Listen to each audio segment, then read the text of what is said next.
What's up, everybody? This is Jack, and welcome to another episode of Life with Jack. So as you can tell by the title, I'm going to be talking about H-Pylori and how to deal with flare-ups. I thought this would be a perfect time to record because I'm actually, sorry, my dog's shaking me. That's why the camera's shaking. I'm actually dealing with H-Pylori flare-ups now and some other complications. I'm not sure if it's from H-Pylori or not, but I have been feeling really bad for like a week now.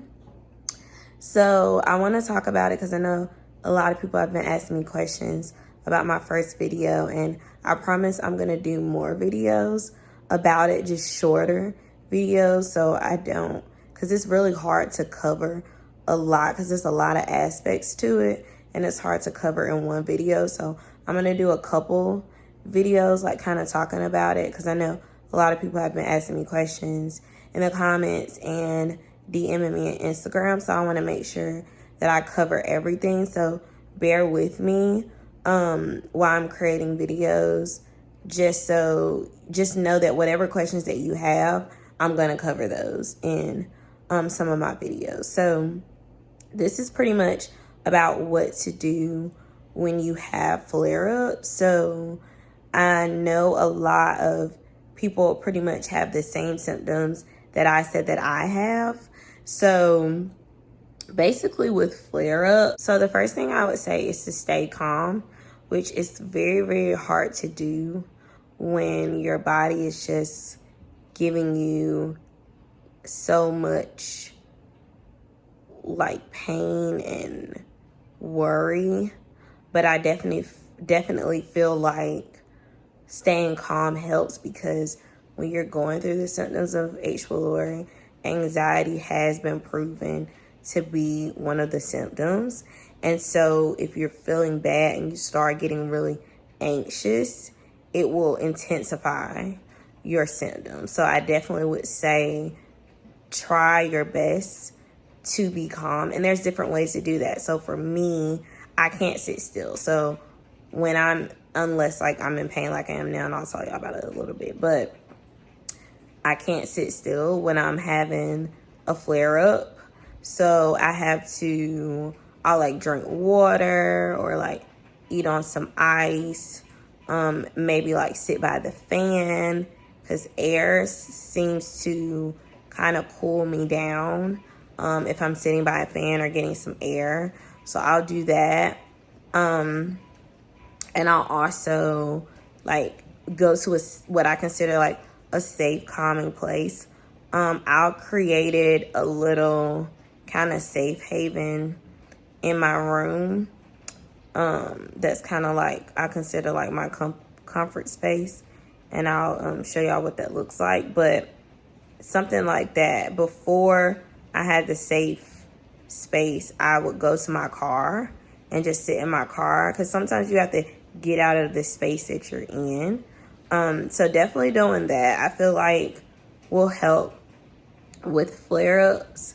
And also trying like meditation or breathing exercises is really good. I would suggest like maybe downloading the meditation app on your phone and doing that, especially for flare-ups at work, because it's really hard to do some of those things at work. But if you're able to like kind of do like breathing, or if you have like an Apple Watch, take advantage of those times when the Apple Watch tells you to breathe, because it's definitely beneficial. So that's like one of the biggest things I would say is like try to stay calm, do a little bit of meditation, and start doing like a journal for your eating. So something that I do is every day that I eat something, I'll write it down in like a food journal.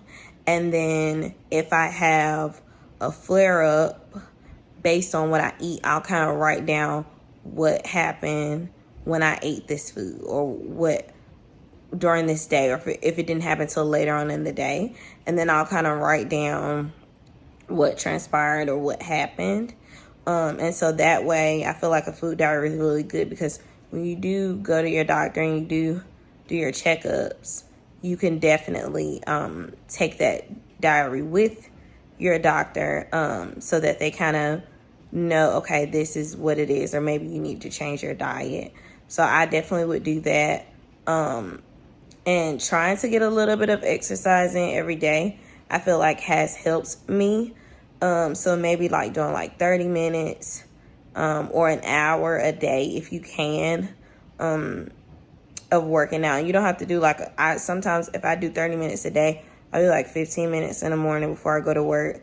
And then I would do like 15 minutes or 30 minutes in the afternoon when I got off of work. So adding a little exercise in too, I feel like will help to slow down the progression. And that's just like a few things that I have done that has kind of helped me to slow it down. But I will say this, when I do start to binge and eat and do more activity than I normally do, that's when I start to see the flare-ups happen more frequently when I do that. I try to take medication to compensate with that, more like the acid medication to help.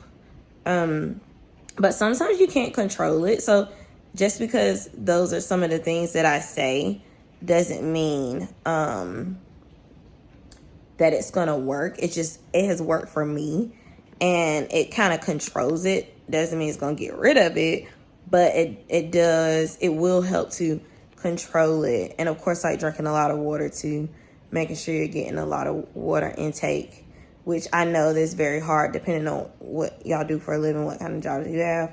I'm like super busy, on like constantly on the phone or constantly talking, constantly moving. So it's really hard for me to sit down and like drink water, because I'm not a fast drinker. Like I just can't get a bottle of water and just gulp it down in seconds.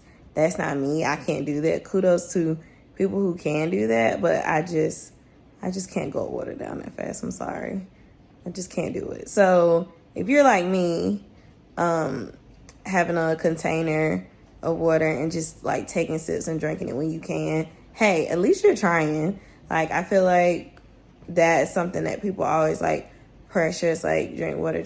Like, yeah, we're trying, but we're also busy. We work. We have a lot to do. So I feel like just try. Do what you can, and just doing a little bit is still good. So I definitely would start incorporating doing that. It's like pouring down, raining outside. Like I just heard thunder. Okay. So yeah, and then there's like the flare-ups and things that you can't control, which is kind of what I'm going through. So I started having really, really bad pain in my chest, which is causing me like shortness of breath and not being able to move. My breathing has gotten a little better, because now I can talk for like a long time without stopping. Like at first I would have to like catch my breath, or I couldn't really talk. And it's really hard for me to sleep. So I have to sleep with like multiple pillows and things like that. But I have inflammation.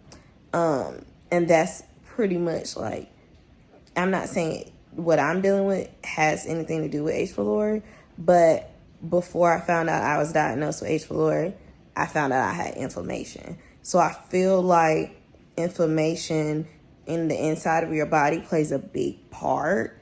So I'm definitely going to do more research about inflammation and ways that can decrease that, because I feel like that is the cause of a lot of health issues that I'm dealing with recently. And it's just not a good quality. You know, when you're dealing with that, you can't do anything. Like y'all know, the ones who are watching, the ones who've been asking me questions about H. pylori, we're all going through the same thing. So you can't really do anything. Nobody understands, like, when we have these flare-ups, like, it's nothing we can do. Like, we literally feel helpless. So I definitely hope that the tips that I gave y'all will help. The one last tip I want to say is, I know a couple people were talking about it, they hate being alone. If you have the option to be around somebody while you're dealing with this right now, I think having a good support system will help you. It'll get your mind off of it. You're still going to have flare-ups when you're around people, but at least they'll be able to support you. And if you do feel the need that it's got to a point where you maybe need to go to the emergency, you have someone there that can help you if that's the steps that you want to take just to be safe. There's nothing wrong with that. So I definitely think having that support system, or, you know, FaceTiming your friends, like when you're having a flare up, or have that one person that you trust and kind of let them know what you're dealing with and say, hey, I may need to FaceTime you sometimes, may need to call you sometimes when I'm having a flare up, you know, just to calm my nerves and get myself together. So I feel like that's a really big thing, to have a good support system while you're going through this and while you're trying to get better and get the testing and things that you need so your body can get back healthy. So yeah, that's pretty much everything that I have for talking about the flare-ups. I'll talk about more stuff in my next video. But don't forget to like, comment, and subscribe. And I'm sorry this wasn't like super long, but as I said, I don't really feel that well. But I did want to get up here and say something. And so I will see y'all in the next video. Peace.